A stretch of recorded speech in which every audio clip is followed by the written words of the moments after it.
วันนี้23เมษายน2569วันนี้เราจะมาเรียนระดับ18 19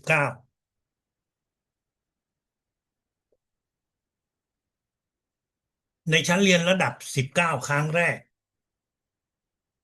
ที่จัดขึ้นในช่วงปี2550ช่วงเดือนมกราคมตั้งแต่วันที่4ถึงวันที่10ในการเรียนครั้งนั้นท่านอาจารย์ใหญ่ได้กล่าวไว้ให้ล่ามทั้งหลายถามแทนที่จะเอ่อปกติก็จะเป็นคนประเทศต่างๆแต่ครั้งนั้นท่านก็ได้เปิดโอกาสให้ล่ามได้ถามอาจารย์จรูนก็ในฐานะที่เป็นล่ามตอนที่เราถามนั้นเราต้องขึ้นไปบนใกล้เวทีเพราะว่าในห้องล่ามนั้นเอ่อเราพูดไม่สามารถที่จะทำให้ทุกคนได้ยินได้ถ้าอาจารย์จรูนก็ได้ถามท่านอาจารย์ใหญ่บอกว่าอาจารย์ครับ พวกเราผู้เรียนพลังจักรวาลเนี่ยเรียนกับท่านมาตั้งแต่ปี2532จนนั้นจนถึงปีนั้นก็คือ255020 ปีแต่ละปีนั้นท่านอาจารย์ใหญ่แต่ละครั้งสอนท่านก็ครั้งแรกก็จะไม่มีเอกสารอะไรทั้งนั้นหลังจากสอนเสร็จแล้วท่านถึงจะให้กลุ่มเลขาถอดเสียงแล้วก็เอามาเอ่อจัดการเป็นเอกสารอาจารย์จรูนก็บอกว่าแต่ละปีท่านแจกให้พวกเราสี่ห้าหน้าหรือ10 หน้าเป็นชีตต่างๆแล้วปีถัดไปผ่านไปแล้ว20 กว่าปีหายไปหมดแล้วขอให้ท่านให้เลขาสำนักงานของท่านรวบรวมเอกสารตั้งแต่ตอนต้นจนถึงตอนจบ เพื่อให้พวกเราผู้ที่เรียนในระดับสูงตอนนั้นเราเรียนกำลังระดับ19ได้มีเอกสารเอ่อเป็นกอบเป็นกำเพราะไม่งั้นวันเวลาผ่านไปเนี่ยไม่มีใครเก็บหรอกครับมันผ่านไปท่านอาจารย์ใหญ่ก็หัวเราะกิ๊กกักแล้วท่านบอกใจเย็นๆใจเย็นๆแล้วช่วงกลางปีประมาณเดือนพฤษภาไปประชุมอยู่ที่ออสเตรเลียหัวหน้าศูนย์ทั้งหลาย อาจารย์จรูนไปในฐานะเป็นล่ามให้หัวหน้าของทางฝั่งไทยก็ท่านอาจารย์เลยเรียกมานี่อาจารย์จรูนมานี่อาจารย์ให้อะไรไปคิดว่าท่านให้ขนมอะไรท่านมาท่านก็ส่งให้นี่เอาใบปึก 1นะเป็นเอกสารของวิชาพลังจักรวาลตั้งแต่ปีตอนแรกสุดนั่นคือต้นฉบับที่ท่านอาจารย์ใหญ่ได้แจกมาแล้วหลังจากนั้น นะท่านก็ให้ทำเป็นรูปเป็นร่างนะที่ในปัจจุบัน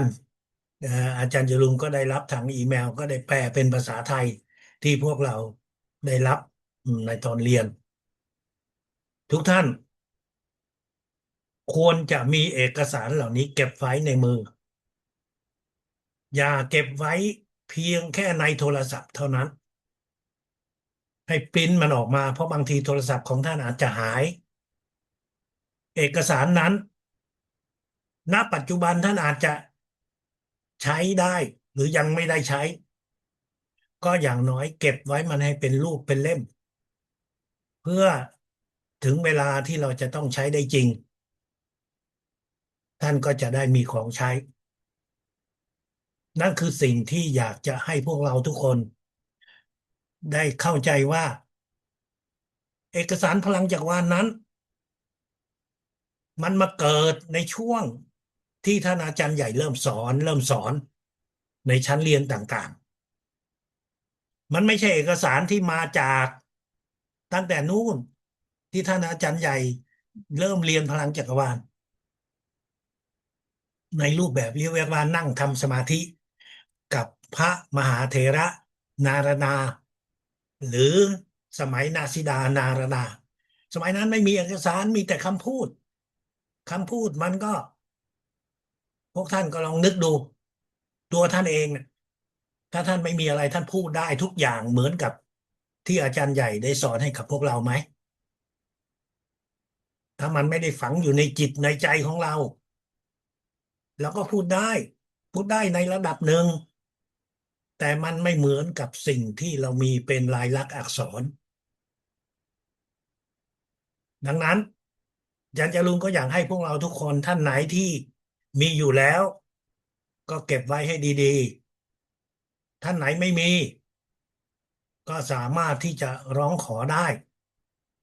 นะครับเพราะเอกสารเหล่านี้อย่างที่พวกเรารู้วิชาพลังจักรวาลไม่ใช่วิชาที่จะมานั่งอ่านอย่างเดียวมันต้องมีพลังถึงจะปฏิบัติได้และปฏิบัติได้ถูกต้องในระดับ18 19ท่านอาจารย์ใหญ่ได้สอนให้กับพวกเราการฝึกปฏิบัติในการเปลี่ยนกายเป็นพลังเพื่อให้จิตวิญญาณของเรานั้นได้สูงขึ้นได้มีความสามารถในการที่จะถอดจิตเพื่อไปเรียนรู้กับสิ่งศักดิ์สิทธิ์นั่นคือเป้าหมายที่เราฝึกการฝึกนี้มันไม่ใช่เรื่องง่ายๆทำ5 วัน10 วันทำเดือนแล้วมันจะได้มันทำหลายเดือนทำเป็นปีมันแลกมาด้วยสิ่งที่พวกเราก็เคยรับรู้คนทั่วไปนั้นทำสมาธิเพื่อที่จะหวังได้ความสามารถในวิชาพลังจักรวาล ผู้เรียนพลังจักรวาลก็เช่นเดียวกัน แต่การฝึกทำสมาธิแบบที่เรารับรู้โดยทั่วไปนั้นไม่สามารถที่จะช่วยให้พวกเราถอดจิตอย่างเรียกว่าปลอดภัยไม่สามารถที่จะช่วยให้เรานั้นมีพลังจิตอย่างแท้จริงคนที่มีพลังจิตโดยที่ไม่ได้มีการเรียนรู้แล้วก็เห็นว่ามีอยู่แต่เขาไม่สามารถที่จะถ่ายทอดให้กับคนอื่นได้บางทีเขาอาจจะโดนอุบัติเหตุจมน้ำตายอุบัติเหตุแล้วร่างออกจากร่างกายแล้วก็ฟื้นกลับมาคนเหล่านี้ก็ถือว่าเป็นคนที่ได้ถอดจิตแต่เขาถอดจิตโดยบังเอิญจึงไม่สามารถที่จะถ่ายทอดจะสอนให้กับคนอื่นได้และการถอดจิตนั้นต้องบอกว่า1 ในล้านในเมืองไทยเราไม่มีข้อมูลว่ามีกี่คนที่ถอดจิตได้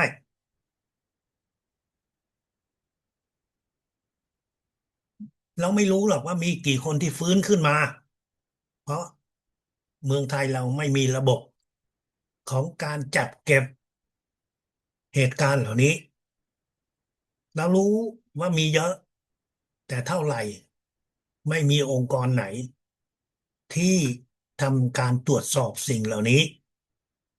แต่ในประเทศของยุโรปสหรัฐอเมริกาเขาเป็นประเทศที่มีนิสัยบันทึกเก็บข้อมูลเก็บจดหมายเก็บสิ่งบันทึกต่างๆที่ได้เกิดขึ้นในสังคมและเขาก็ได้รวบรวมและมีนักวิจัยเกี่ยวกับเรื่องนี้ ที่อเมริกาคนเป็นล้านคนฟื้นขึ้นมาจากการที่โดนอุบัติเหตุหรือว่าถอดจิตตายไป5 วัน7 วันแม้กระทั่งนายแพทย์ใหญ่ของสหรัฐอเมริกาที่ชื่อว่าอีแบนอเล็กซานเดอร์เขาเป็นคนรู้เรื่องถอดจิตเป็นอย่างดีแต่เขาไม่เคยเชื่อเขาเป็นหมอผ่าตัดทางด้านสมอง เขาจะบอกว่าการถอดจิตนั้นคือเส้นประสาทมันมีการกระทบกระเทือนแล้วคนคิดจินตนาการขึ้นมาเองแต่แล้ววันหนึ่งตัวเขาเองนั้นเป็นโรคแล้วเขาก็ถูกถอดจิตด้วยตัวเขาเองด้วยโรคที่ไม่สามารถที่จะรักษาหายได้แพทย์ทั้งหลายบอกว่าเขาตายอย่างเดียวเพราะมีอีโคลีอยู่ในสมองไม่มียาอะไรที่จะเข้าไปฆ่าไอ้พวกเชื้อนี้ได้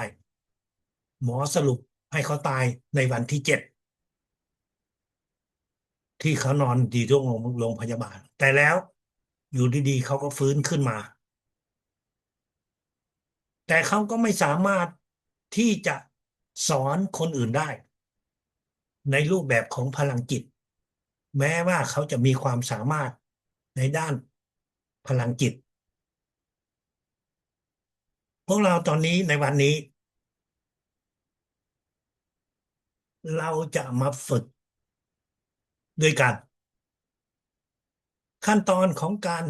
ฝึกถอดจิตในระดับ18 19นี้จะทำให้เรามีความสามารถอยู่ในระดับ80 90%ขั้นตอนมีดังต่อไปนี้หนึ่งเราก็อธิษฐานถึงสิ่งศักดิ์สิทธิ์ที่เรานับถือสิ่งศักดิ์สิทธิ์สูงสุดที่เรานับถือจิตวิญญาณของท่านอาจารย์ลือมิงด่างช่วยให้เราฝึกเปลี่ยนกายเป็นพลังเมื่ออธิษฐานเสร็จแล้วดื่มน้ำพลังจักรวาล1 คำ30 ซีซี ต่อจากนั้นเราก็หลับตารับพลังแสงทิพย์ของสิ่งศักดิ์สิทธิ์สูงสุดเข้ามาที่จักระเจ็ดของเราสูดเข้าไปทางจมูก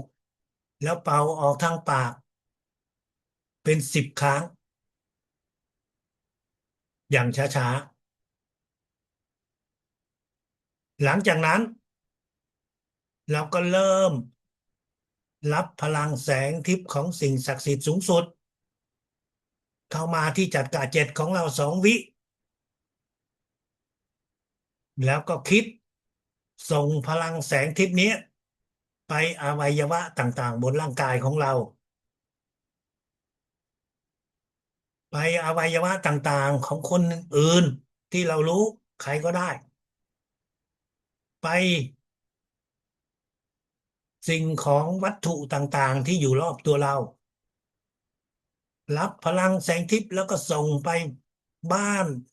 เลขที่ต่างๆบ้านต่างๆที่เรารู้จักอยู่ใน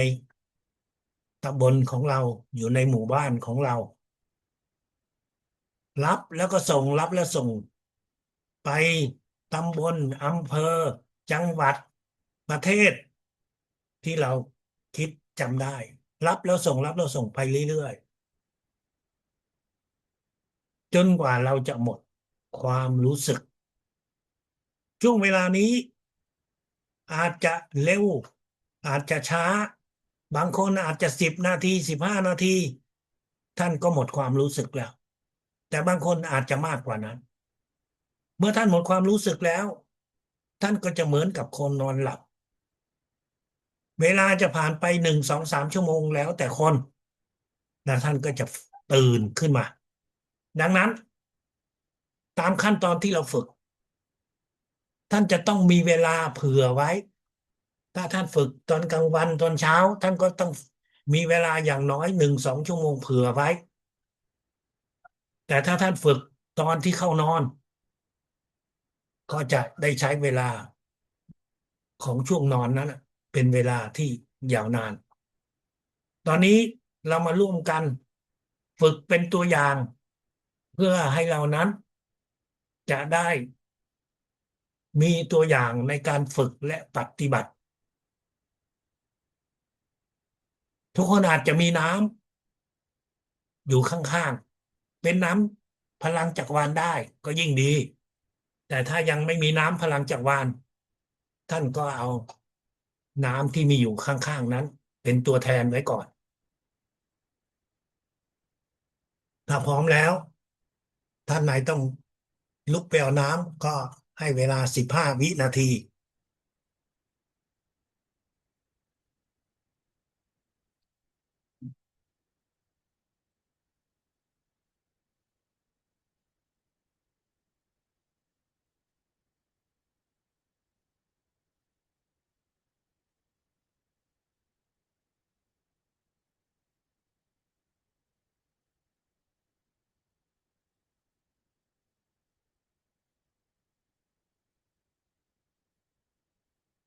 พร้อมนะครับลูกขอสิ่งศักดิ์สิทธิ์จิตวิญญาณท่านอาจารย์ใหญ่ช่วยให้ลูกฝึกเปลี่ยนกายเป็นพลังได้มีประสิทธิภาพดื่มน้ำพลังจักรวาล1 คำ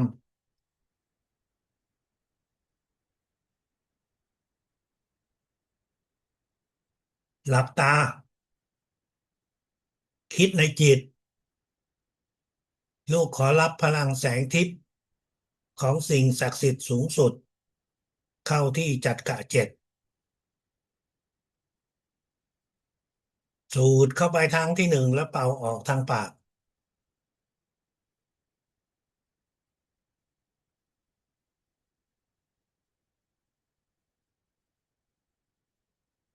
สูดครั้งที่2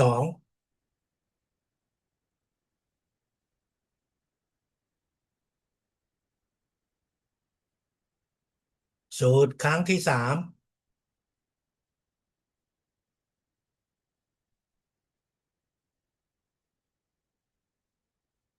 ครั้งที่4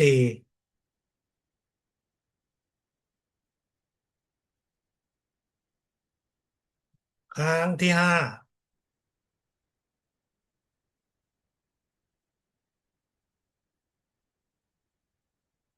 ครั้งที่6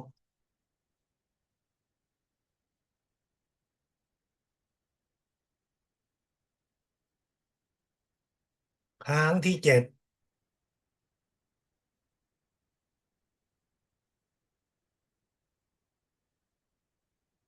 ครั้งที่8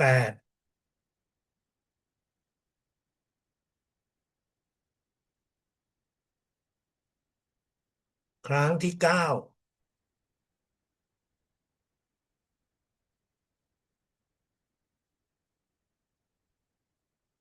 ครั้งที่10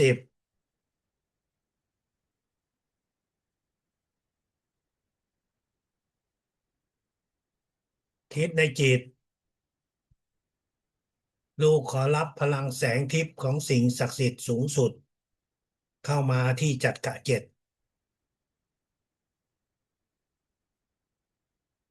ลูกขอส่งพลังให้ศีรษะ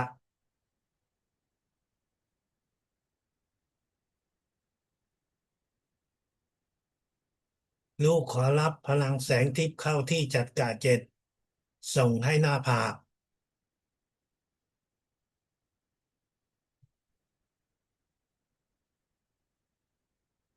ลูกขอรับพลังแสงทิพย์เข้าที่จัดกะ7ส่งที่ตาข้างขวา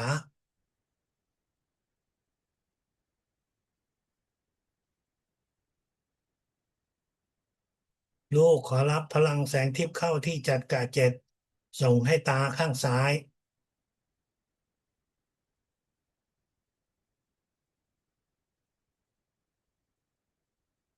ลูกขอรับพลังแสงทิพย์เข้าที่จัดกะ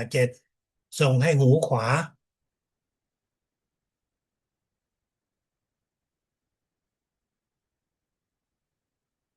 ลูกขอรับพลังแสงทิพย์เข้าที่จัดกะ7ส่งให้หูซ้าย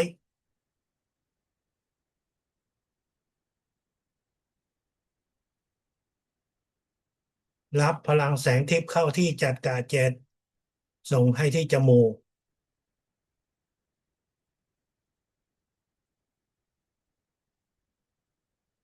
รับพลังแสงทิพย์เข้าที่จักระเจ็ด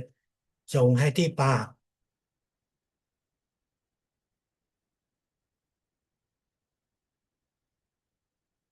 รับพลังแสงทิพย์เข้าที่จักระเจ็ดส่งให้ฟัน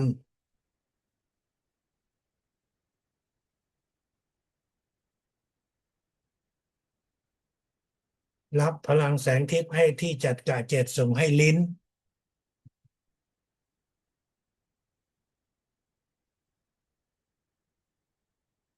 รับพลังแสงทิพย์ให้ที่จักระเจ็ดส่งที่แก้มขวา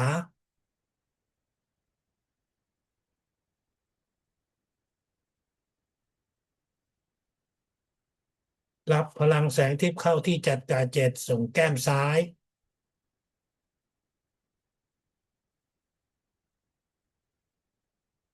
รับพลังแสงทิพย์ที่จักระเจ็ดส่งที่คาง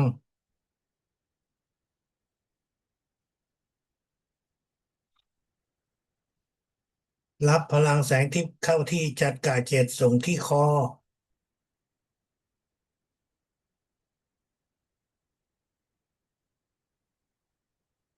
รับพลังแสงทิพย์เข้าที่จักระเจ็ดส่งที่ไหล่ด้านขวา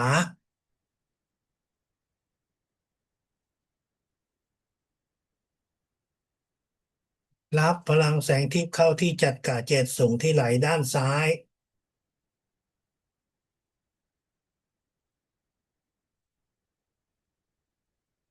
รับพลังแสงทิพย์ที่จักระเจ็ดส่งที่หน้าอก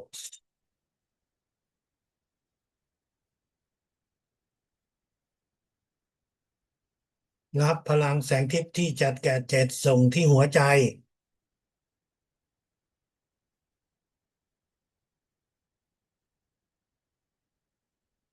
รับพลังแสงทิพย์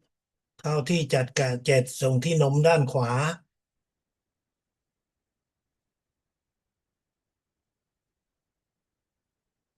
รับพลังแสงทิพย์เข้าที่จักระเจ็ดส่งที่นมด้านซ้าย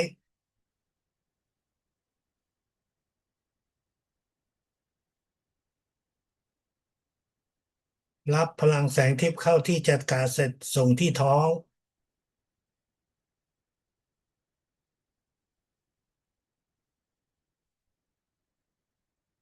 รับพลังแสงทิพย์เข้าที่จักระเจ็ด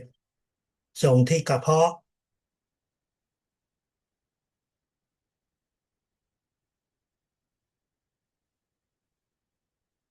รับพลังแสงทิพย์เข้าที่จักระเจ็ดส่งที่ลำไส้เล็ก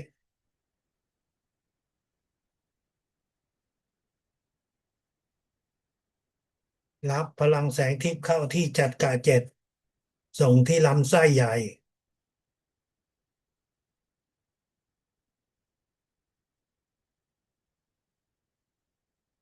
รับพลังแสงทิพย์เข้าที่จักระเจ็ดส่งที่ตับ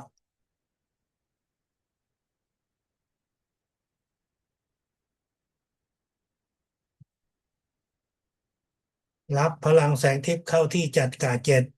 ส่งที่ไต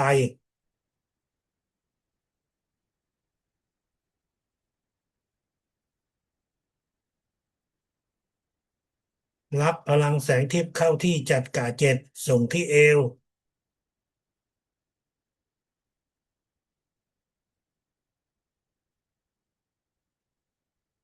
รับพลังแสงทิพย์เข้าที่จักระเจ็ดส่งที่สะดือ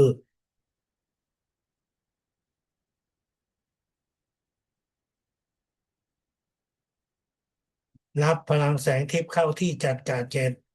ส่งที่สะโพก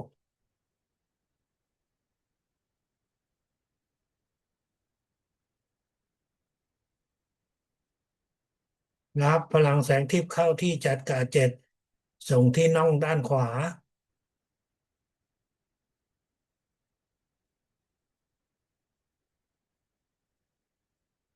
รับพลังแสงทิพย์เข้าที่จักระเจ็ด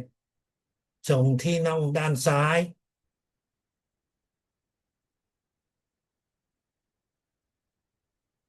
รับพลังแสงทิพย์เข้าที่จักระเจ็ดส่งที่แขนขวา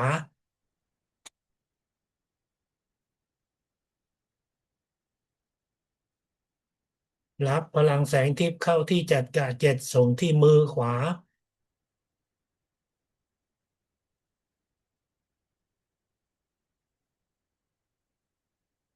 รับพลังแสงทิพย์เข้าที่จักระเจ็ดส่งที่แขนซ้าย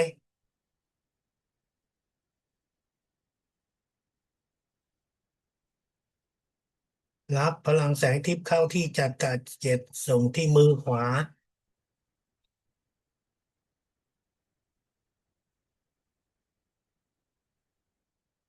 รับพลังแสงทิพย์เข้าที่จักระเจ็ดส่งที่ขาขวา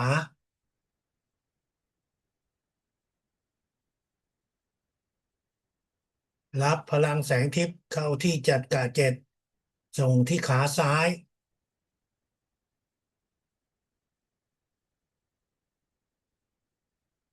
รับพลังแสงทิพย์เข้าที่จักระเจ็ดส่งที่เตียง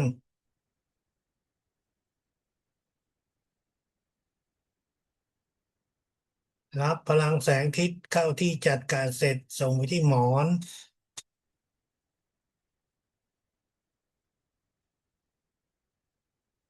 รับพลังแสงทิพย์เข้าที่จักระเจ็ดส่งที่เก้าอี้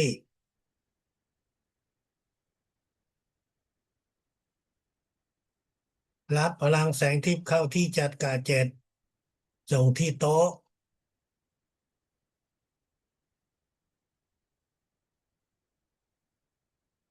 รับพลังแสงทิพย์เข้าที่จักระเจ็ดส่งที่หน้าต่าง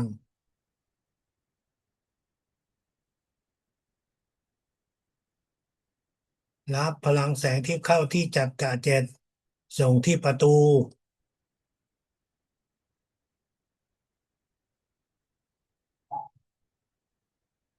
รับพลังแสงทิพย์เข้าที่จักระเจ็ดส่งบ้านเลขที่หนึ่งรับพลังแสงทิพย์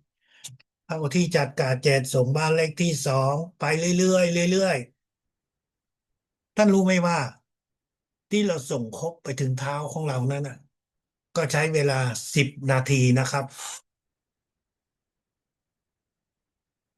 แน่นอนตอนที่เราทำด้วยตัวเราเองขณะที่เราคิดเราก็หายใจเข้าแล้วส่งไปที่ไหนเราก็หายใจออก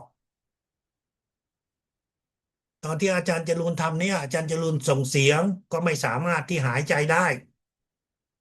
นะครับดังนั้นพอส่งเป็นคำสั่งเสร็จถึงจะหายใจเข้าหายใจออกแต่ตอนที่เราทำด้วยกับตัวเราเองเราไม่ต้องออกเสียงเราก็สามารถที่จะขณะที่เราสูดเข้าไป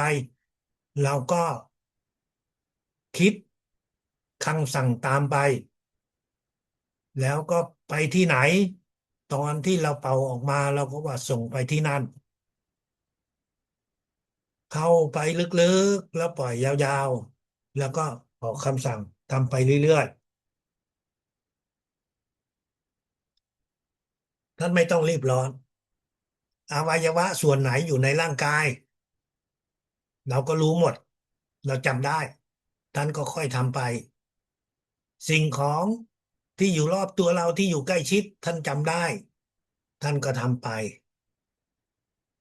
บ้านเลขที่อะไรท่านก็จำได้ในระดับหนึ่งท่านก็ส่งไปใช้เวลาถ้าท่านส่งไปท่านลองฝึกทำสักครั้งหนึ่งแล้วมองดูถ้าท่านจำว่าถ้าท่านทำแล้วถ้าหมดร่างกายท่านใช้เวลานานเท่าไหร่ถ้าหมดสิ่งของต่างๆบ้านเลขที่ต่างๆถ้าทำแล้วท่านทำถึงบ้านเลขที่30 20ท่านเห็นว่ายังไม่หลับท่านก็พักไปไม่ต้องทำต่อแต่ถ้าท่านหมดความรู้สึกตอนไหนไม่รู้ตัวนั่นแหละคือท่านยังไม่ถึง30 นาทีอย่างแน่นอน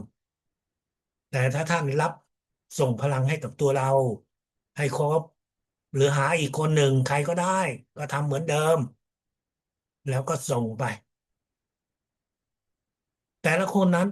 ใช้เวลาต่างกันแต่อย่างน้อยที่สุดท่านนับกับตัวท่านเองว่าถ้า30 นาทีนั้น ท่านทำตามที่เป็นตัวอย่างมันจะไปถึงไหนเพราะตอนนั้นท่านไม่สามารถที่จะเปิดดูนาเหลื่อมตาดูนาฬิกาได้เพราะท่านอาจจะอยู่ในที่มืดแต่ท่านก็นับไปเรื่อยๆตามที่เป็นตัวอย่างนั่นคือสิ่งที่เราสามารถปฏิบัติได้การฝึกปฏิบัตินี้จะทำให้เรามีพลังที่จะทำให้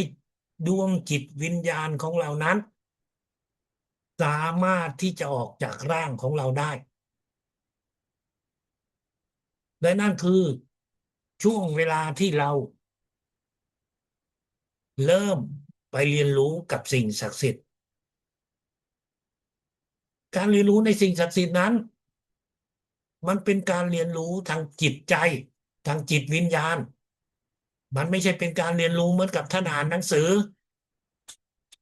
สิ่งที่ท่านได้รับได้รู้นั้นมากน้อยขนาดไหนท่านไม่รู้หรอกท่านอ่านหนังสือท่านรู้ว่าท่านอ่านได้100 หน้าอ่านได้1 เล่มแต่ทางจิตวิญญาณท่านจะแปลกใจว่าเราเริ่มมีความสามารถที่จะเข้าใจที่จะโต้ตอบคำถามต่างๆในชีวิตของเราคำถามที่คนอื่นเขาถามมาแต่เราไม่เคยอ่านในสิ่งเหล่านั้นแต่เราจะรู้ว่าเราควรตอบอย่างไรให้มันถูกต้องตอบไปแล้วกินใจเขาไม่ใช่ว่าเราจะตอบมั่วซั่วท่านอาจจะไม่รู้ท่านอาจจะตอบไม่ได้แต่ท่านก็จะมีคำตอบที่ทำให้เขาต้องยอมรับว่าสิ่งเหล่านั้นมันควรจะเป็นอย่างไรท่านอย่าคิดว่าการเรียนรู้ในทางจิตนั้นเราจะสามารถรู้ได้ทุกสิ่งทุกอย่างในเวลาอันสั้นท่านอาจารย์ลึงมิงหลางได้สอนให้พวกเราได้เข้าใจว่าวิชาพลังจักรวาลไม่ใช่วิชาที่สอนให้เราความรู้ทางด้านวิชาการไม่ได้สอนให้เราได้รู้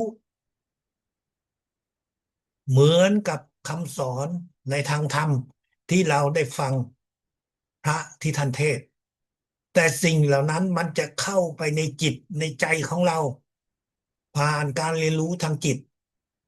ท่านจะต้องแปลกใจว่ามีหลายสิ่งหลายอย่างที่ท่านเคยรู้มาก่อน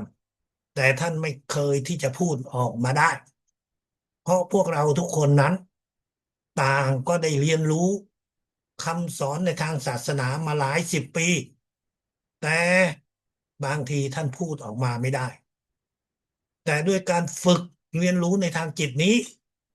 สิ่งต่างๆที่ท่านได้เรียนรู้มาหลายสิบปีมันก็จะเริ่มผุดออกมาในความคิดของท่านทำให้ท่านสามารถที่จะเอามาโต้ตอบเอามาอธิบายให้กับคนอื่นๆได้เข้าใจเราไม่ใช่ครูบาอาจารย์แต่เราก็สามารถที่จะบอกว่านี่คือความเข้าใจคือความคิดเห็นของเราเราอย่าคิดว่าเราพูดถูกแต่เราพูดในสิ่งที่เราเข้าใจในสิ่งที่เรารับรู้เขาอาจจะมีความเข้าใจที่ต่างกับเราก็เป็นสิทธิ์ของเขาที่จะโต้จะเถียงแต่เราก็จะบอกว่านี่คือความรู้ของเรานี่คือความเข้าใจของเราเราไม่ได้บอกว่าเราถูกเราบอกว่านี่คือความเข้าใจส่วนเขาจะบอกว่าเราถูกเราผิดเป็นสิทธิ์ของเขาความสามารถในการฝึกเปลี่ยนกายเป็นพลังนั้นไม่ให้ใช่เพียงความรู้อย่างเดียวแต่ให้เราความสามารถในการใช้พลังสิงสถิตพลังสิงสถิตคือพลังที่เราจะใช้ในการดูแลสุขภาพของเราแต่ในระดับนี้ในระดับ18ท่านอาจารย์ใหญ่บอกว่าเราสามารถที่จะใช้พลังสิงสถิต ให้กับคนหนึ่งคนในการที่จะช่วยให้เขาได้มีสุขภาพแข็งแรงหายจากโรคภัยไข้เจ็บเมื่อเราฝึกในระดับ18ไปสัก1 สัปดาห์หรือ2 สัปดาห์ท่านก็ฝึกในระดับ19ระดับ19นั้นท่านจะมีพลังความสามารถที่จะสิงสถิตให้กับคน3 คนขั้นตอนเหมือนกันแต่จำนวนคนที่แตกต่างกันจำไว้ว่าเรากำลังเรียนรู้อยู่ในระดับ18 19ดังนั้นท่านจะต้องเข้าใจท่องแท้ชัดเจนขั้นตอนของการสิงสถิตในระดับ18 19นี้ขั้นตอนนั้นก็มีดังต่อไปนี้อันดับแรกท่านก็จะอธิษฐานว่าเราจะขอสิ่งศักดิ์สิทธิ์สูงสุดจิตวิญญาณท่านอาจารย์ใหญ่จะให้เราช่วยให้เราส่งพลังสิงสถิตให้กับนายกอไก่หรือนางวอแหวนให้มีสุขภาพแข็งแรงหายจากโรคภัยไข้เจ็บโรคภัยอะไรเราก็บอกไปเป็นโรคมะเร็งโรคความดันโรคเบาหวานโรคก้อนเนื้ออักเสบอะไรก็แล้วแต่อธิษฐานเสร็จแล้วแล้วเชิญจิตวิญญาณท่านอาจารย์ใหญ่เข้ามาที่จัดกะหกของเรา3 ครั้งเชิญจิตวิญญาณท่านอาจารย์ใหญ่เข้ามาที่จัดกะหกของเรา3 ครั้งแล้วเราก็คิดสิงสถิตไปที่จัดกะหกของคนที่เราจะช่วยเหลือดูแลสุขภาพใช้จิตวิญญาณของเรานี่แหละซึ่งมีจิตวิญญาณของท่านอาจารย์ใหญ่อยู่ในตัวเราแล้วสิงสถิตเข้าไปที่จิตวิญญาณที่จัดกะหกของคนที่ท่านจะช่วยเหลือ3 ครั้ง3 ครั้งสิงสถิตเข้าไปที่จัดกะหกของเขาครั้งที่1สิงสถิตของเขาครั้งที่2สิงสถิตของเขาเป็นครั้งที่3นั่นคือขั้นตอนที่เราจะช่วยสิงสถิตให้กับคน1 คน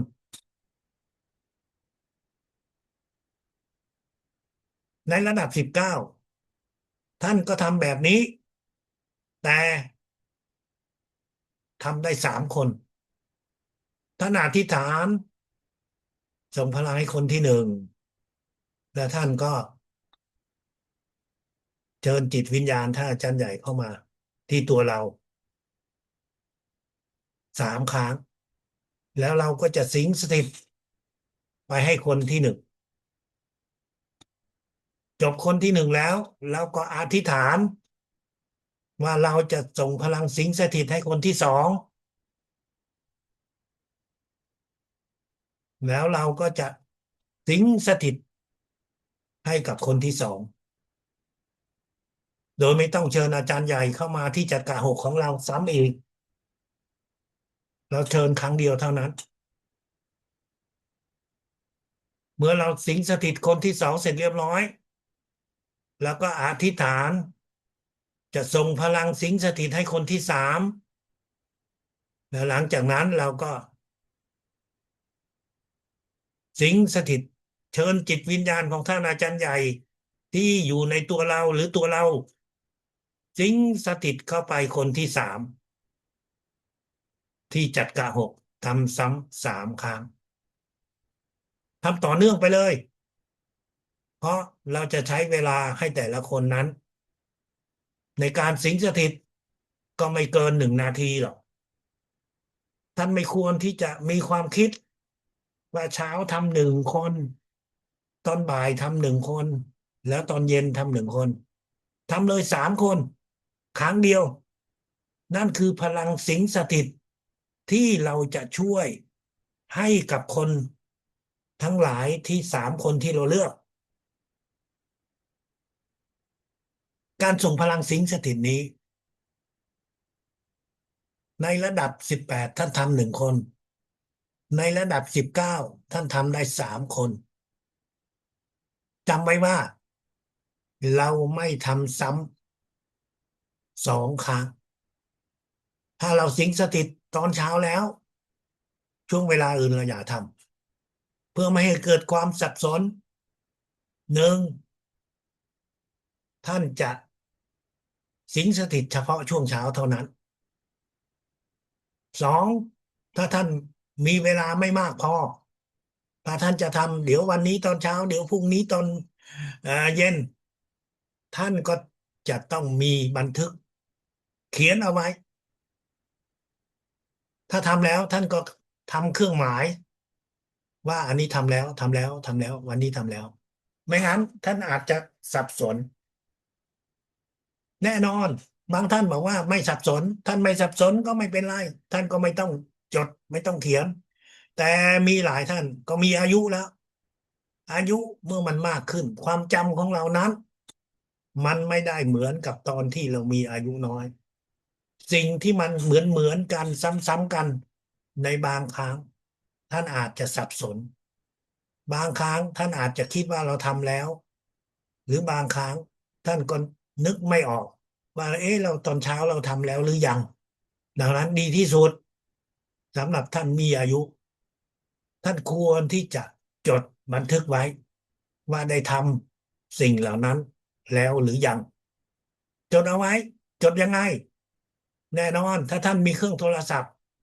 ท่านก็พูดใส่ในโทรศัพท์เลยท่านไหนที่พูดใช้โทรศัพท์ไม่เป็นท่านก็เรียนรู้ใช้การพิมพ์ใส่เข้าไปก็ได้นั่นคือการส่งพลังสิงสถิตให้กับคน1 คนหรือในระดับ18หรือ3 คนในระดับ19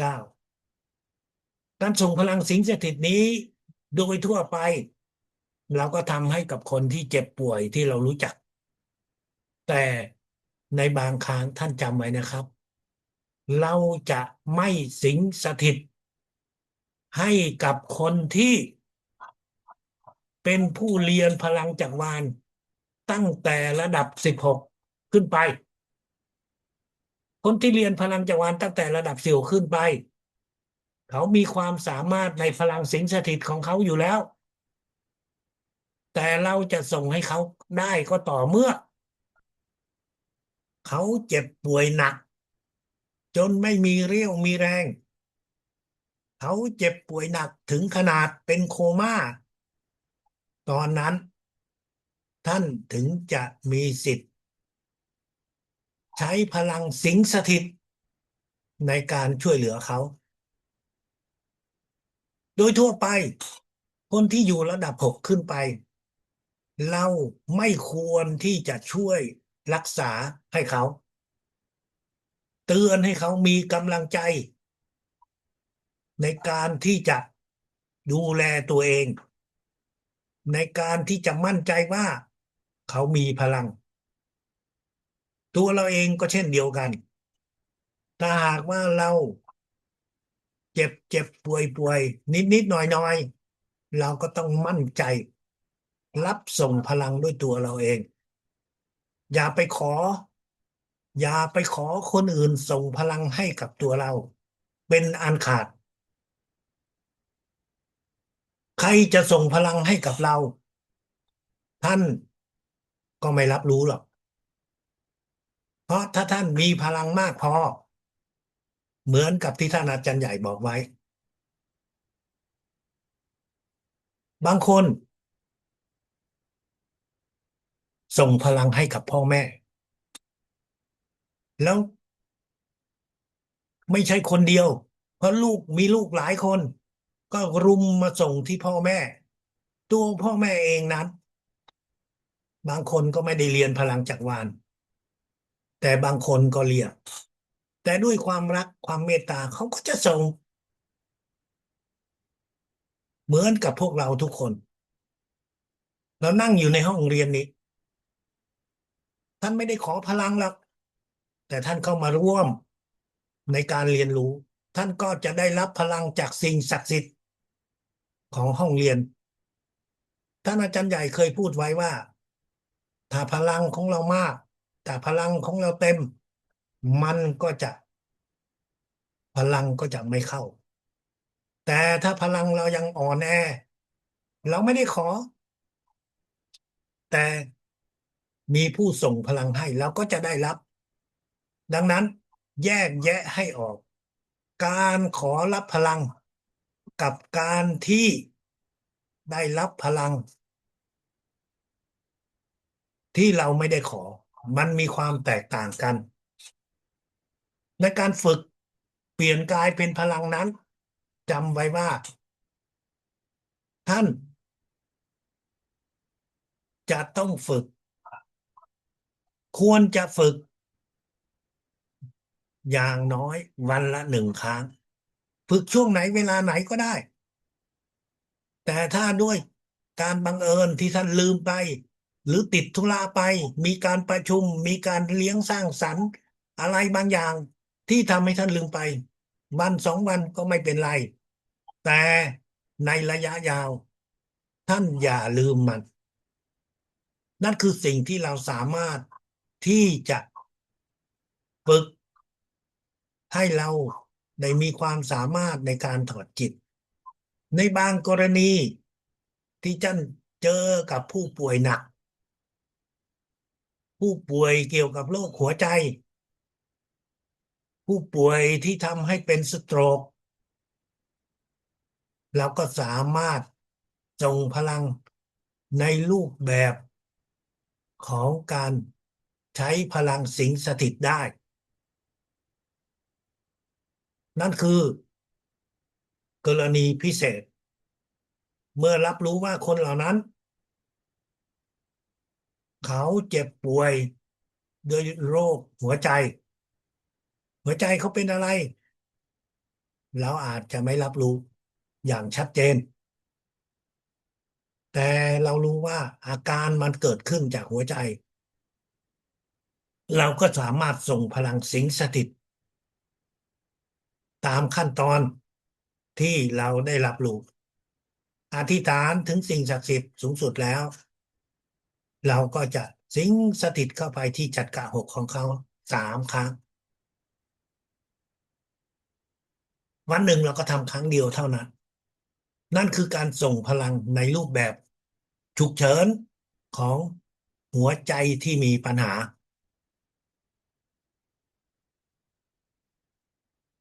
การส่งพลังแบบฉุกเฉินที่ไม่ได้ใช้พลังสิงสถิตแต่มันก็เป็นฉุกเฉินเช่นเดียวกันนั่นก็คือเมื่อท่านออกจากบ้านท่านเจอคนที่โดนอุบัติเหตุท่านเจอกับคนที่มีปัญหาที่ต้องการความช่วยเหลือตัวท่านเองก็เจอปัญหาที่มันอาจจะเกิดขึ้นนั่นคือการที่เราจะส่งพลังแบบฉุกเฉินแต่การส่งพลังแบบฉุกเฉินนี้เราจะใช้พลังแสงทิพย์ของสิ่งศักดิ์สิทธิ์สูงสุดเท่านั้นอธิษฐานในจิตลูกขอสิ่งศักดิ์สิทธิ์จิตวิญญาณท่านอาจารย์ใหญ่ขอให้ช่วยแก้ปัญหาอะไรที่เกิดขึ้นท่านก็อาจบอกไปปัญหานั้นอาจจะเป็นเรื่องง่ายๆเช่นท่านหารถท่านไม่เจอท่านจอดไปแล้วแต่ไม่รู้ว่ามันอยู่ตรงไหนก็อธิษฐานส่งพลังแสงทิพย์อ่า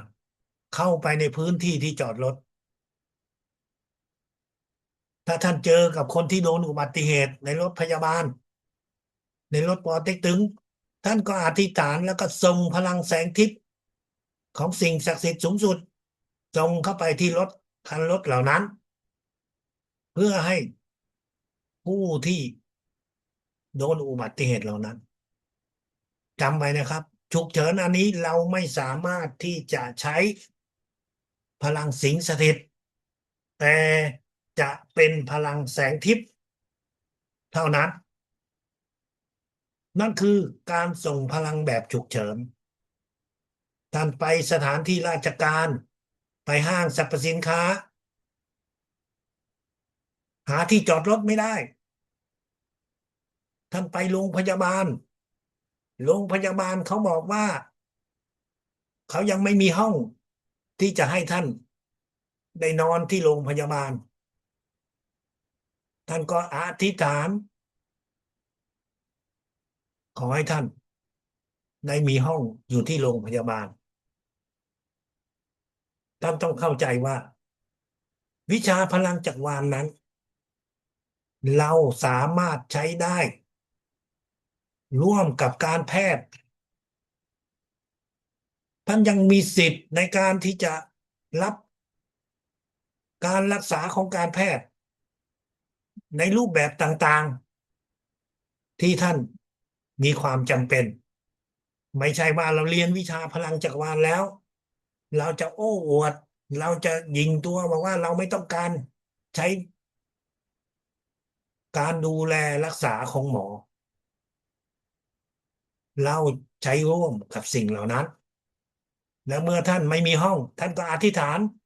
เดี๋ยวอยู่ดีๆมันก็จะมีคนที่เขาออกแล้วท่านก็จะได้มีห้องอย่างนี้เป็นต้นนั่นคือกรณีฉุกเฉินในการที่เราจะใช้พลังของระดับ19ตัวเราเองเราก็ต้องส่งพลังให้กับตัวเราทุกวันเรายังไม่ได้ใช้พลังฉุกสิงสถิตได้ในระดับนี้เราจะใช้พลังแสงทิพย์ของสิ่งศักดิ์สิทธิ์สูงสุดส่งเข้าที่จักระเจ็ดของเราเท่านั้นอธิษฐานถึงสิ่งศักดิ์สิทธิ์จิตวิญญาณท่านอาจารย์ใหญ่ว่าเราจะส่งพลังแสงทิพย์ของสิ่งศักดิ์สิทธิ์สูงสุดเพื่อให้เราได้มีสุขภาพแข็งแรงได้หายจากโรคอะไรก็ว่ามาแล้วเราก็เริ่มรับพลังแสงทิพย์ของสิ่งศักดิ์สิทธิ์สูงสุดเราคิดในใจไม่ต้องออกเสียงเท่าที่จัดการเจ็ดของเรา9 ครั้งทำซ้ำ9 ครั้งรับพลังแสงทิพย์เข้าที่จัดกะหกทำซ้ำ9 ครั้งรับพลังแสงทิพย์ให้คุมทั้งตัวเราทำซ้ำ9 ครั้งรับพลังแสงทิพย์เข้าไปในตรงจุดตรงอวัยวะที่เรามีอาการเจ็บทำซ้ำ9 ครั้งเจ็บอยู่ตรงไหนก็ส่งไปตรงนั้น9 ครั้งไม่จำกัด3 ที่4 ที่5 ที่อ้าวเจ็บที่หัวเข่าเจ็บที่สะโพกเจ็บที่เอวเจ็บที่ไหล่เจ็บที่ท้องอะไรอย่างนี้ท่านก็ส่งไปทุกครั้งท่านก็จะรับพลังแสงทิพย์ของสิ่งศักดิ์สิทธิ์สูงสุดส่งไปจัดกะหกจัดกะ7คุมร่างกายและจุดที่ท่านเจ็บทำซ้ำ9 ครั้งนั่นคือให้กับตัวเราเองทำไมเราต้องทำให้กับตัวเราเองท่านก็รู้อยู่แล้วท่านอาจจะมีโรคอาจจะเจ็บอาจจะปวดอาจจะป่วยแต่บางทีท่านอาจจะไม่มีก็ได้ท่านไม่เจ็บไม่ป่วยแต่จริงๆแล้วร่างกายของเรานั้นอยู่ภายในก็ยังมีการก่อตัวของโรคภัยไข้เจ็บก็ยังมีการเสื่อมของร่างกาย ร่างกายของเราเสื่อมเพราะอายุของเราเริ่มมากขึ้นมันแสดงออกบนหน้าตาของเราเราเสื่อมเร็วเราก็ดูเหี่ยวย่น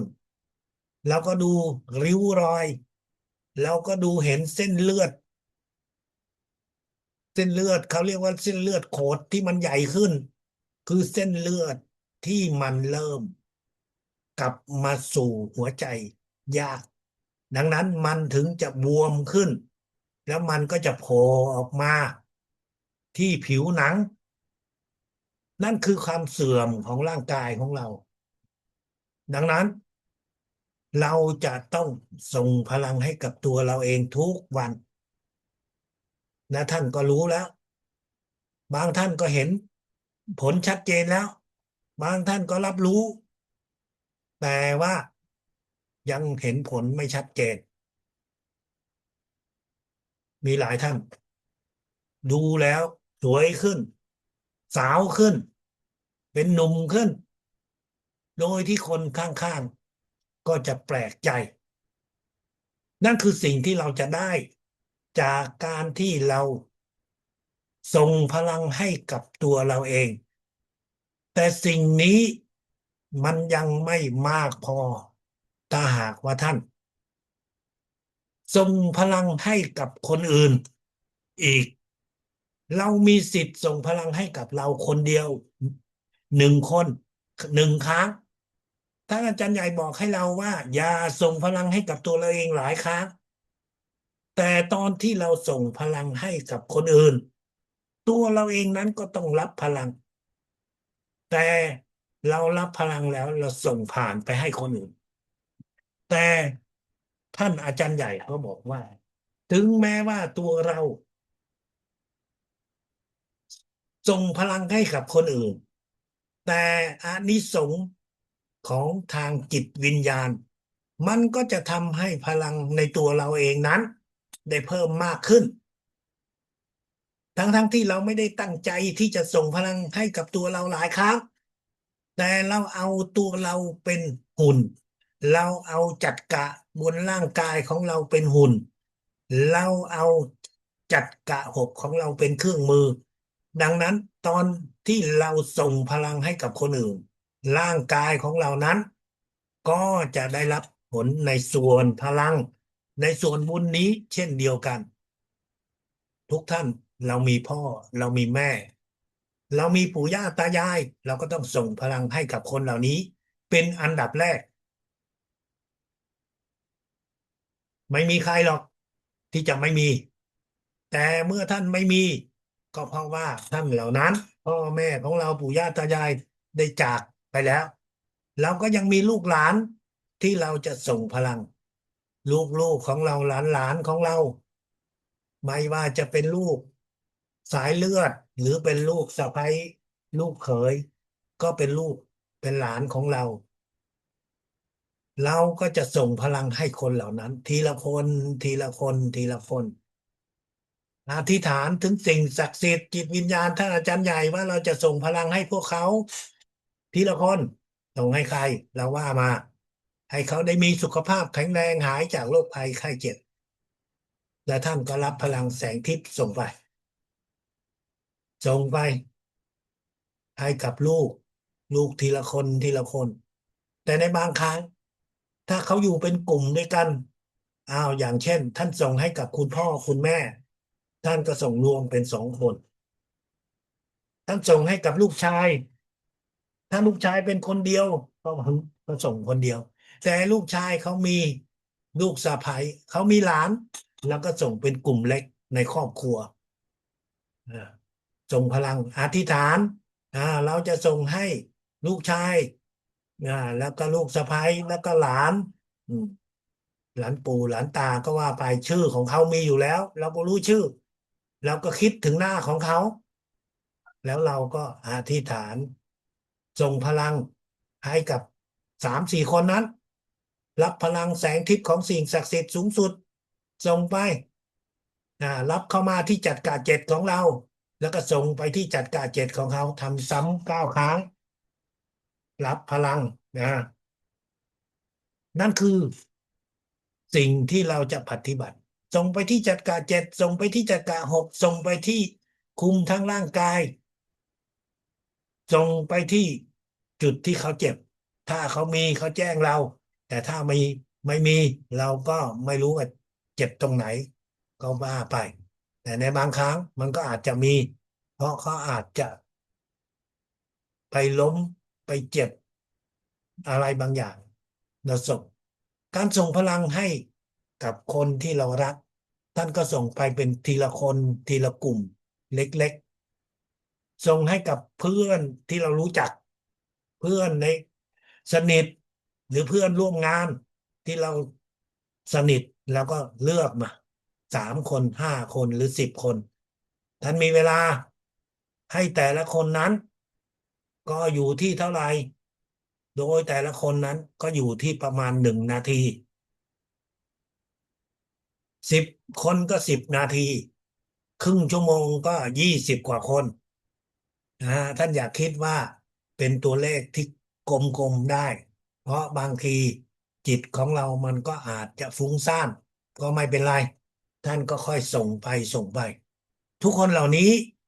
ขณะที่เราส่งพลังเขาทำอะไรเราไม่รู้แต่เรารู้แน่นอนคือเราเนี่ยตั้งจิตตั้งใจอธิษฐานดังนั้นเราก็ต้องการให้จิตใจของเขาให้จิตวิญญาณของเขาเชื่อมต่อกับจิตใจและจิตวิญญาณของเรา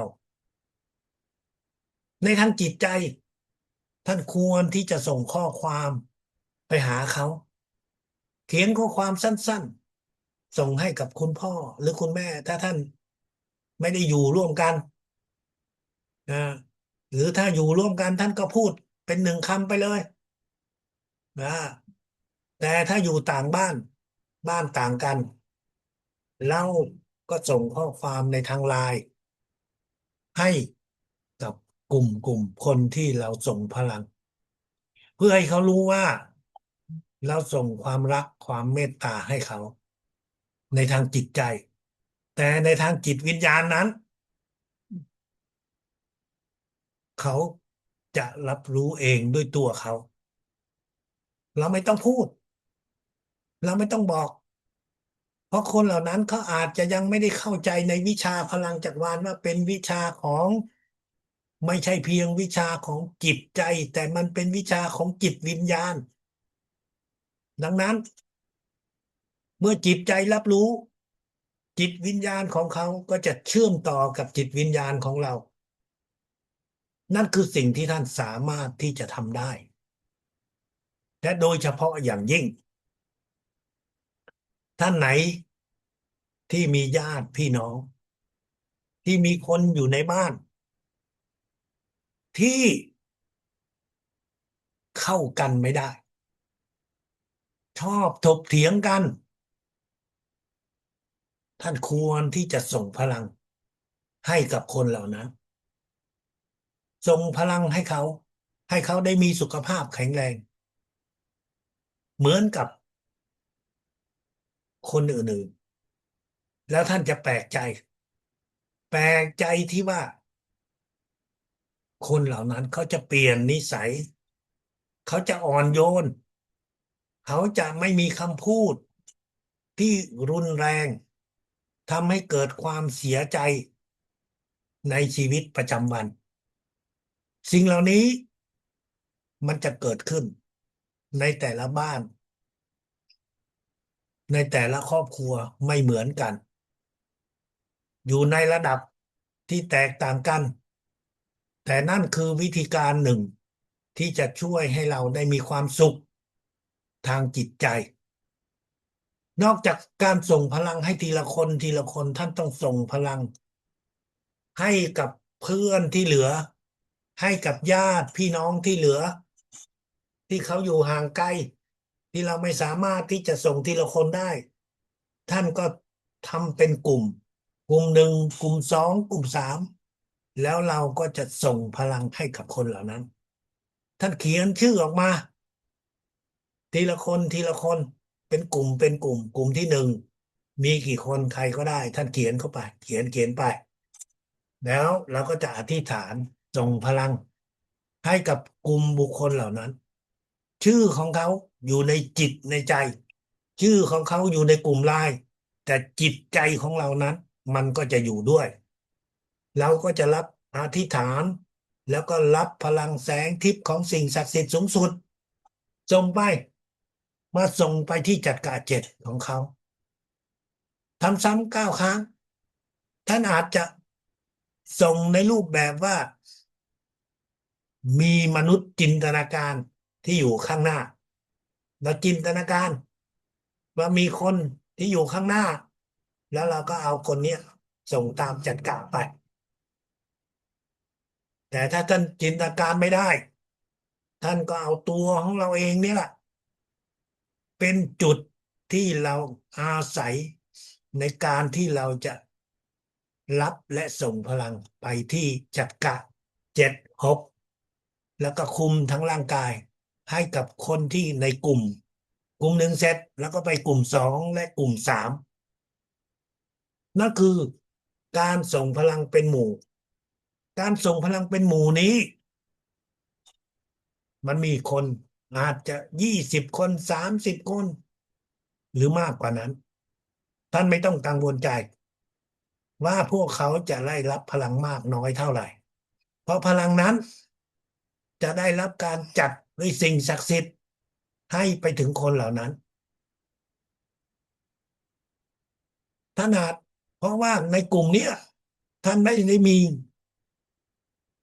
ไลน์เป็นกลุ่มแต่ละคนนั้นเขาอยู่แตกต่างกันไปแต่ท่านจะมีกลุ่มเพื่อนที่เป็นกลุ่มไลน์แต่กลุ่มเหล่านี้มันเป็นกลุ่มกิจกรรมต่างๆที่ท่านก็สามารถที่จะส่งพลังได้เช่นเดียวกันแต่เป็นกลุ่มคนที่เราไม่ค่อยรู้จักท่านก็ตามสะดวก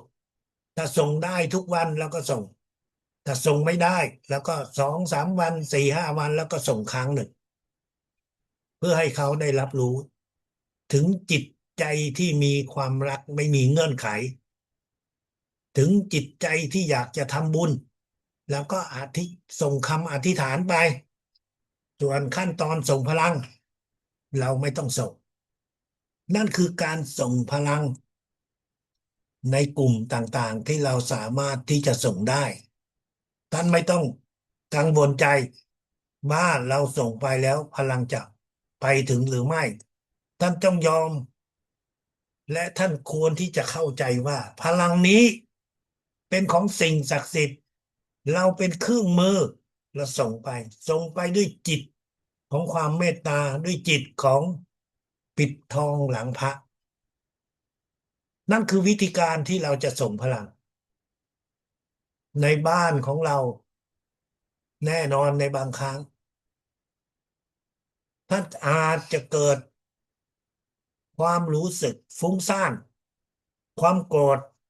ความโมโหที่มันมาจากคำพูดของคนที่อยู่ในบ้านมันอาจจะมาจากการกระทำบางอย่างไม่ได้เป็นเสียงพูดแต่มันเป็นการกระทำท่านสามารถที่จะใช้วิธีการเหมือนกับการถอดจิตดื่มน้ำพลังจักรวาล1 คำอธิษฐานถึงสิ่งศักดิ์สิทธิ์แล้วท่านก็รับพลังแสงทิพย์เข้ามาที่จักระ6สูดเข้าทางจมูก10 ครั้งแล้วหลังจากนั้นถ้ายังไม่หมดความรู้สึกฟุ้งซ่านท่านก็รับพลังแล้วก็ส่งรับพลังแสงทิพย์แล้วก็ส่งไปอะไรก็ได้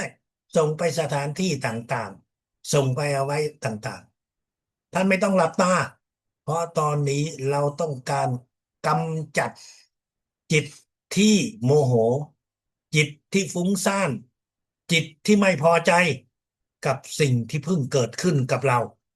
นั่นคือสิ่งที่เราสามารถที่จะปฏิบัติได้ท่านออกจากบ้านไปในสถานที่ต่างๆท่านผ่านสถานที่ต่างๆไม่ว่าจะเป็นบ้านเรือนต่าง เป็นสำนักงานต่างๆเป็นโรงพยาบาลท่านก็สามารถที่จะที่ฐานทรงพลังทรงพลังแสงทิพย์รับ2 วิส่ง3 วิ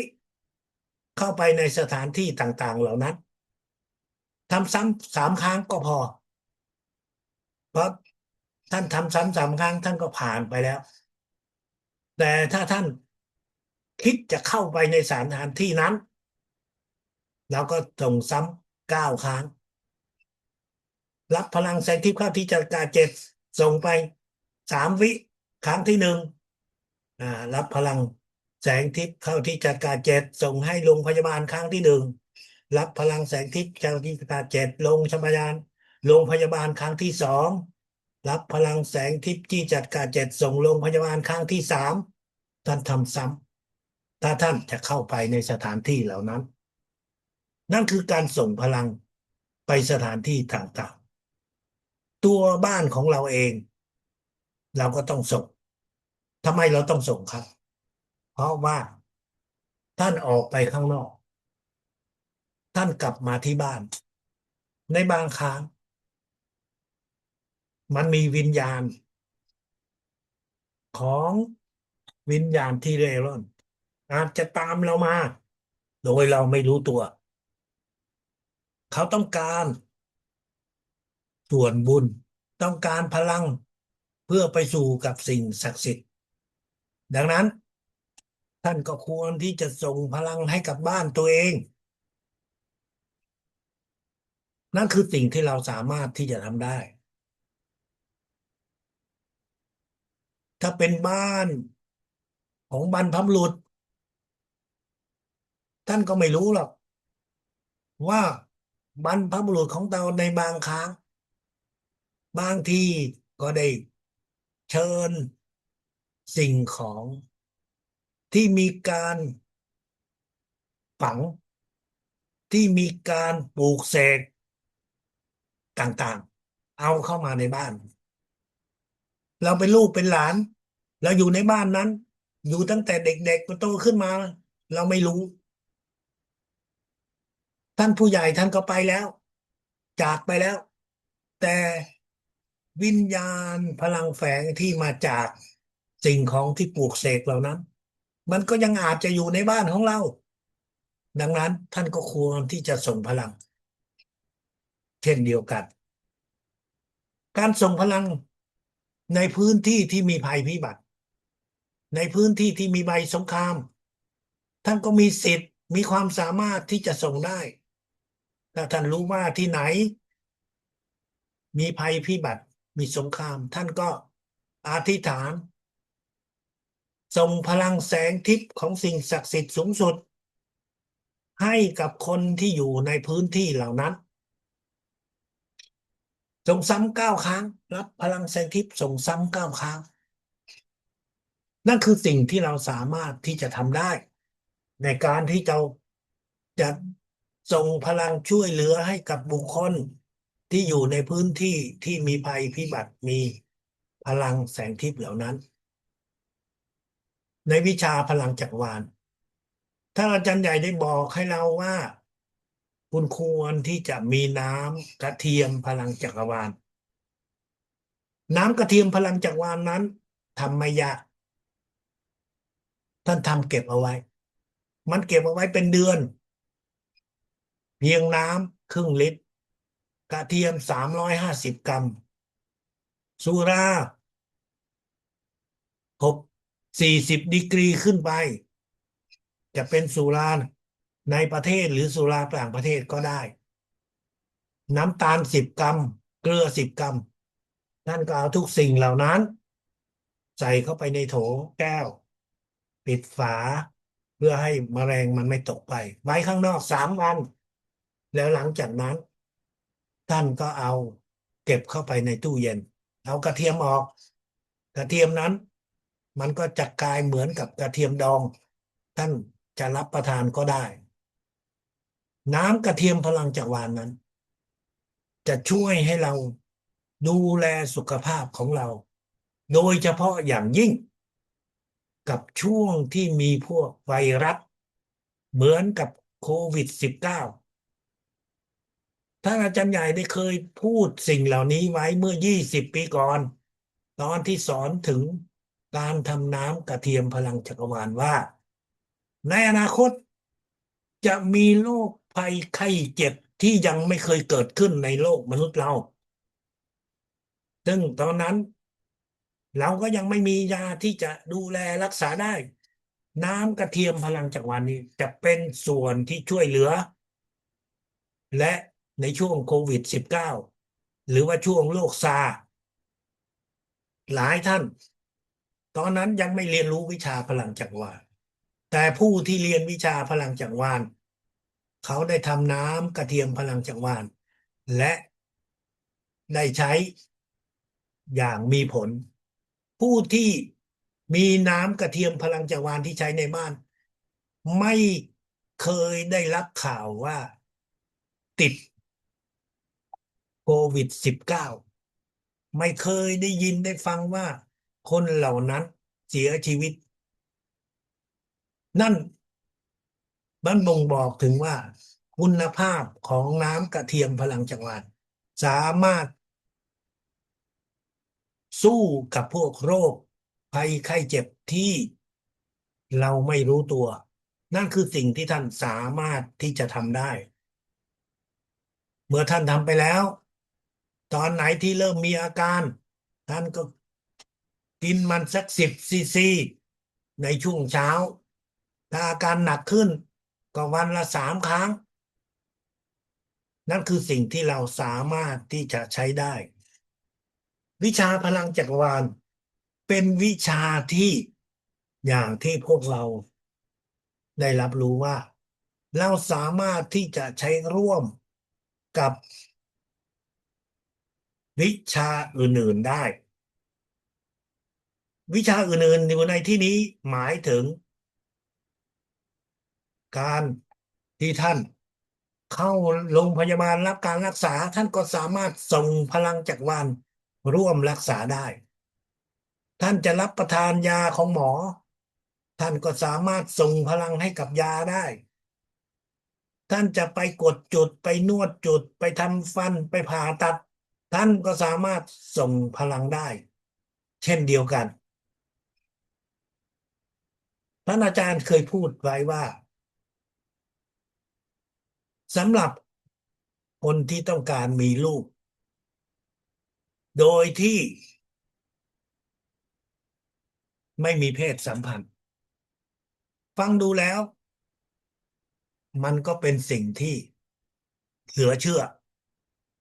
นั่นคือการที่เราส่งพลัง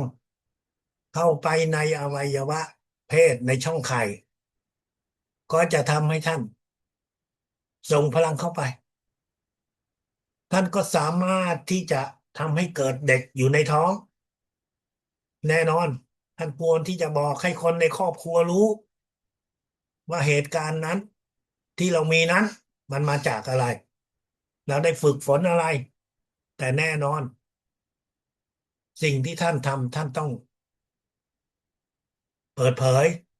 ไม่ใช่ว่าเก็บเป็นความลับถ้ามันเกิดขึ้นทุกคนจะได้ไม่ตกใจไม่แปลกใจ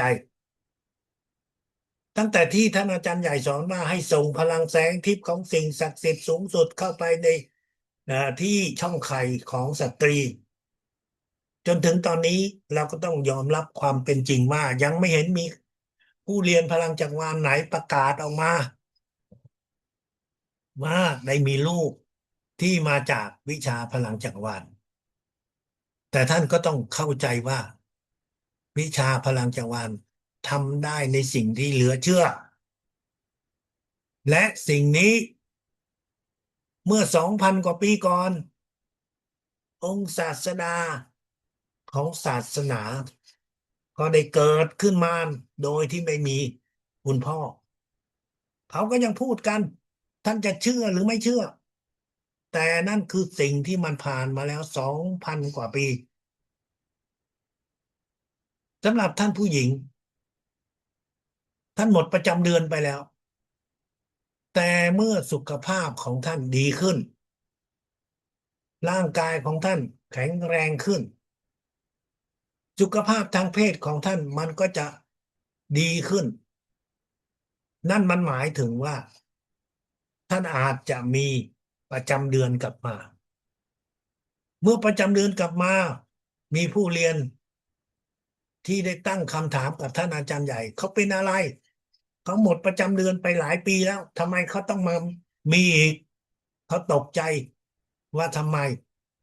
แต่พอไปตรวจหมอหมอก็บอกว่าไม่มีอะไรปกติแต่นั่นหมายถึงว่า สุขภาพทางเพศของเขาได้ดีขึ้นก็ส่งพลังเข้าไปให้หายเจ็บปวดเท่านั้น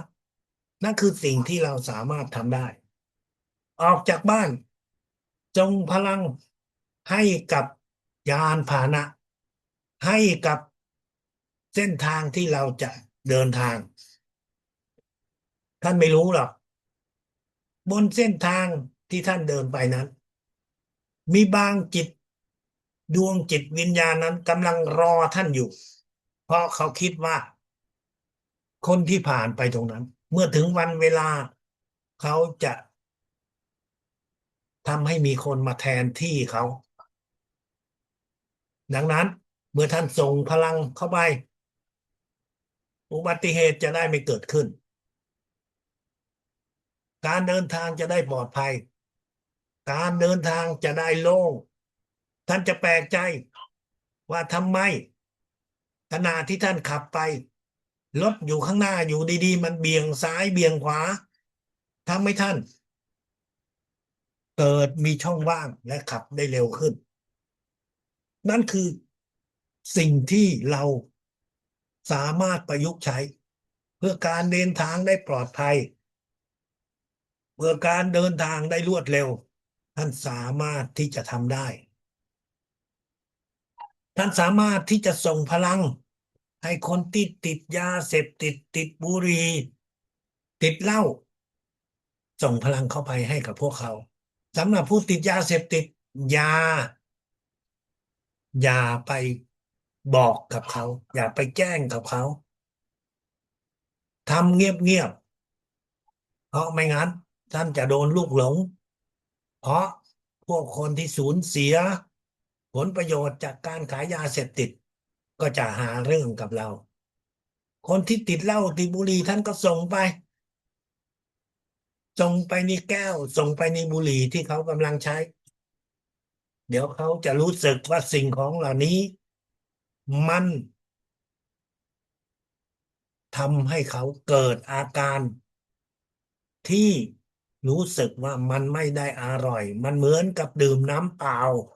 มันเหมือนกับเขาสูบอะไรไม่ใช่นิโคตินแต่เหมือนกับสูบควันที่ทำให้เขาปวดหัวเขาก็จะเลิกไปนั่นคือสิ่งที่เราสามารถที่จะช่วยเหลือให้กับคนเหล่านั้นได้ในชีวิตประจำวันก่อนที่จะทำสิ่งใดท่านสามารถที่จะรับพลังแสงทิพย์ของสิ่งศักดิ์สิทธิ์สูงสุดแล้วก็ส่งเข้าไปอธิษฐานให้กิจกรรมเหล่านั้นให้เราสามารถที่จะทำได้ดีที่สุดนั่นคือสิ่งที่เราสามารถประยุกต์ใช้ท่านเรียนในระดับ1819ท่านยังไม่เปิดจักระ100%ให้กับใครได้หรอกแต่ตอนที่ท่านอาจารย์ใหญ่อยู่ท่านอาจารย์ใหญ่เคยประกาศไว้ว่าในช่วงวันอาทิตย์พวกเราก็สามารถที่จะพาลูกหลานให้กับคนที่ต้องการเปิดจักระ100%ได้รับการเปิดจักระในช่วงเวลาเที่ยงของเมืองไทยสำหรับประเทศอื่นก็คิดเวลาเข้าไปเองเพราะว่าช่วงเวลานั้นที่เมลเบิร์นมันก็จะเป็นตอน3 ทุ่มนั่นคือไม่ใช่อันนี้คือของยุโรปซึ่งแต่ละประเทศนั้นมันจะแตกต่างไปเอาเวลาของเมืองไทยเป็นหลักก็คือเที่ยงตอนกลางวันเป็นเวลาที่ท่านสามารถที่จะได้รับพลัง จากที่ท่านอาจารย์ใหญ่จะส่งพลังเปิดจะกะ100%ให้แต่19 ปีผ่านไปแล้วท่านอาจารย์ใหญ่ได้จากพวกเราไปแล้วไม่มีใครส่งดังนั้นการรับพลังในช่วงวันอาทิตย์จึงไม่สามารถที่จะช่วยเปิดจักระ100%ให้กับคนเหมือนกับในสมัยก่อนได้ท่านอาจารย์ใหญ่เตือนให้กับพวกเราว่าท่านจะต้องฝึกเปลี่ยนกายเป็นพลังทุกวันเพื่อเราจะได้มีความสามารถในการเรียนรู้ทางจิตเพื่อเราจะได้มีความสามารถในทางด้านวิชาพลังจักรวาลได้สูงขึ้นจบระดับ18 19ท่านไหนมีคำถามอะไรท่าน